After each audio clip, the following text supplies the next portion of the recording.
18th May 1974, 8:05 am, 25 kilometers away from the small town of Pokhran, Rajasthan. On what would have been otherwise a pretty normal day, a scientist pressed a button. Within seconds, a pillar of pure fire rose up, radiating heat in all directions. The whole sky lit up. The earth was scorched into nothingness. The ground caved in on itself, and the wind bellowed for several kilometers in every direction. As the dust settled, cheering ensued. That day was one of the most remarkable ones in Indian history. India had achieved something no one had thought it was capable of.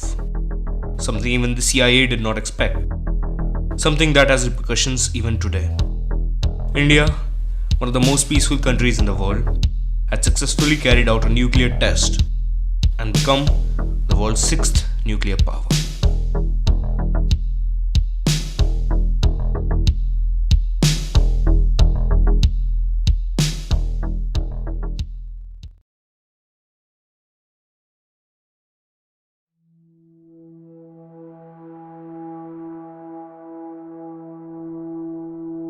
World War II changed the globe in a way nothing else had done before.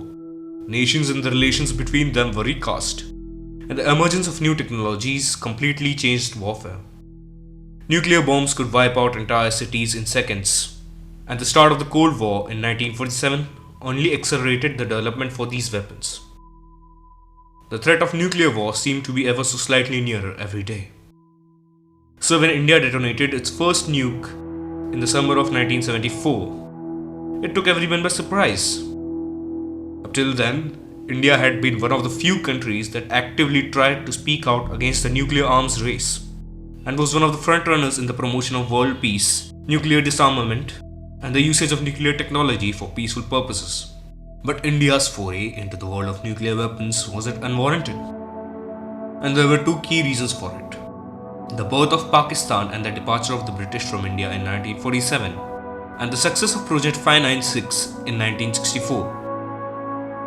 The partition of British India split apart a region that had been a singular entity for thousands of years. An act that resulted in communal massacres that killed millions, and also left behind the dispute over Kashmir. Three wars have been fought over this dispute now, once in 1947, once in 1965, and once in 1971, and has given both nations ample motivation to develop their arsenals. But a far tougher enemy lives towards the north: China. India has nearly 80,000 kilometers of disputed territory with China, almost all of which is a British legacy.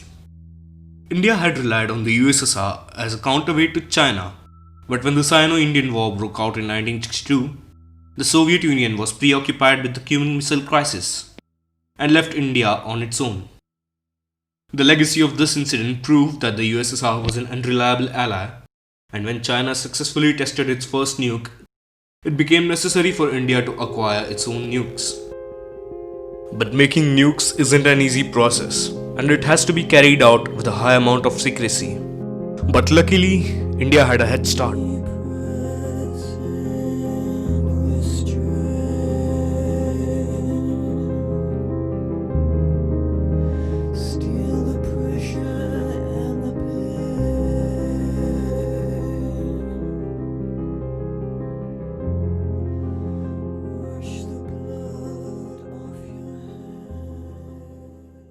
India's efforts into the world of nuclear technology actually started surprisingly early and were exclusively centered around its use of peaceful and progressive goals in its early years. Beginning with the Sir Dorab Tata Trust Fund in 1944, followed by the Tata Institute of Fundamental Technology in December 1945, 2 years before our independence. A year after gaining independence, the Indian Atomic Energy Commission was founded, and the then Prime Minister Jawaharlal Nehru did show intentions for building nuclear weapons, but only as a deterrent. In 1954, the Commission decided to set up a new facility in Trombay called AEET, which later became the Indian Los Alamos. Later that year, the Department of Atomic Energy was also created with Dr. Bhabha, the father of Indian nuclear physics, as its secretary. This department answered directly to the Prime Minister. The AEET program grew swiftly, with its budget increasing 12-fold from 1954 to 1956. By 1958, the DAE alone consumed over a third of India's research budget, employing over 1,000 scientists and engineers. Construction on India's first nuclear reactor, the 1 megawatt Apsara reactor, began in 1955. That same year, India entered into a contract with Canada to build another reactor, with the US supplying heavy water for it. It was dubbed CYRUS. The acquisition of CYRUS was a huge event for weapons development in India. The reactor was capable of outputting 2 to 3 bombs worth of plutonium annually, and is believed to be the source for 50% of India's plutonium stockpile. With the help of CYRUS, the supply of weapons-grade plutonium slowly increased through the 60s. India had once again grown closer to the Soviet Union. A team of 3 scientists went to Dubna in 1968 to study the nuclear reactor there. When another Indo-Pak war broke out in 1971, in which India completely decimated Pakistan, President Nixon sent an aircraft carrier to the Indian Ocean to discourage India. But it resulted in the exact opposite. It became important for India to test a nuke as soon as possible, not only as a deterrent for China and Pakistan, but also to be considered as a superpower on the world stage.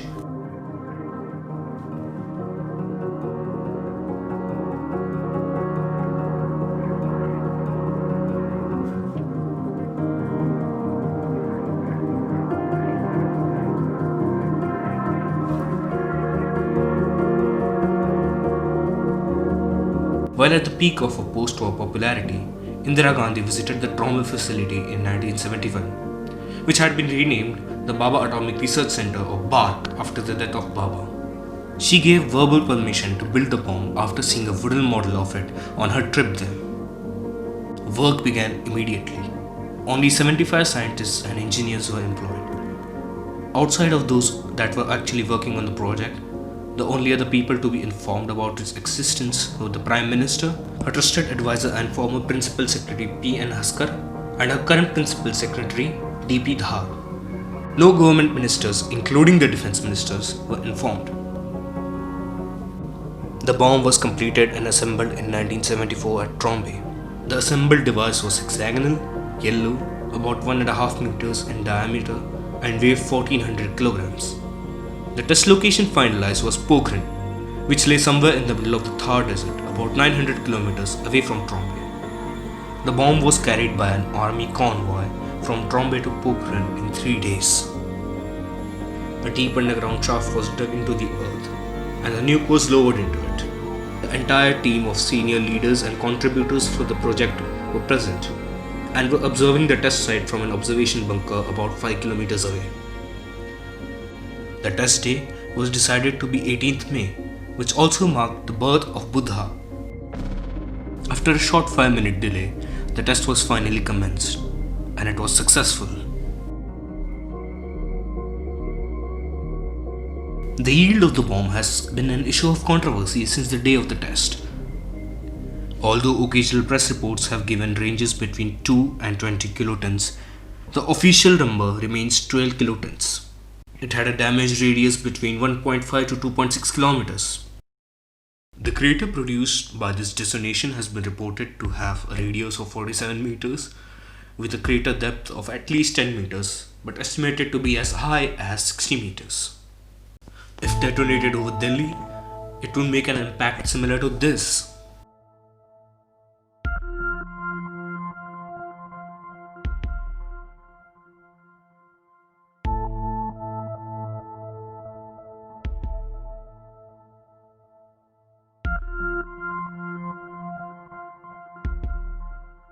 The testing of a nuclear weapon isn't a small issue, and the amount of secrecy undertaken by India took everyone by surprise. Domestically, however, the reaction was overwhelmingly positive and gave a huge boost to Indira Gandhi's rating. Internationally, India faced a lot of backlash and criticism. Although India claimed it was a peaceful test, a gun is a gun, whether you shoot it at someone or at the ground. Canada completely cut off all nuclear supplies and assistance to India within 4 days, and the US restarted giving military aid to Pakistan, as well as imposing several sanctions on India. The Nuclear Suppliers Group was also formed in direct retaliation to the test and was meant to regulate international nuclear exports. Pakistan, of course, did not view these tests as peaceful, and its then Prime Minister vowed that he won't succumb to India's nuclear blackmail. Pakistan has since built several nukes of its own. Many scaremongers believe that nuclear war between India and Pakistan could be the beginning of World War III, but this remains to be seen.